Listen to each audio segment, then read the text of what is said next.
Terima kasih Anda masih bersama kami. Puluhan mahasiswa yang tergabung dalam FSMPRP maksud kami melakukan aksi unjuk rasa di depan Monumen Mandala Makassar. Aksi ini menuntut pemerintah untuk menyelesaikan segala bentuk kasus penganiayaan dan pelanggaran HAM yang terjadi di Papua. Puluhan mahasiswa yang tergabung dalam Forum Solidaritas Mahasiswa Peduli Rakyat Papua (FSMPRP) Makassar menggelar aksi unjuk rasa di depan Monumen Pembebasan Irian Barat atau Monumen Mandala Makassar, Jumat 9 Oktober 2015 siang.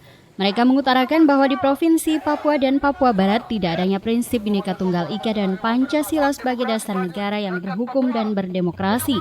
Hal ini dinyatakan karena banyaknya kasus pelanggaran HAM yang terus-menerus terjadi di tanah Papua. Berbagai jenis kasus penganiayaan terjadi mulai dari kasus pembantaian massal yang sempat terjadi di Wamena, serta beberapa kasus penembakan dan pembunuhan yang telah terjadi sejak tahun 1961 hingga 2015 kini. Selain itu, mereka juga menyampaikan tidak adanya implementasi dari Undang-Undang 29 tahun 99 Pasal 4 terkait hak asasi manusia atau HAM di Republik Indonesia. Atas nama tulang belulang yang dibunuh oleh militer di atas tanah Papua. Pernyataan sikap Forum Solidaritas Mahasiswa Peduli Rakyat Papua di Kota Studi Makassar.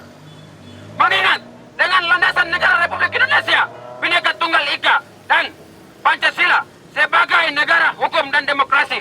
Namun di Provinsi Papua dan Papua Barat tidak ada demokrasi dan hukum serta Bhinneka Tunggal Ika dan Pancasila sampai dengan Mereka meminta kepada pemerintah, khususnya pemerintah pusat, dalam hal ini Presiden RI Joko Widodo serta pemerintah daerah Provinsi Papua dan Menko Polhukam RI untuk segera menuntaskan masalah pelanggaran HAM di tanah Papua sesuai hukum yang berlaku.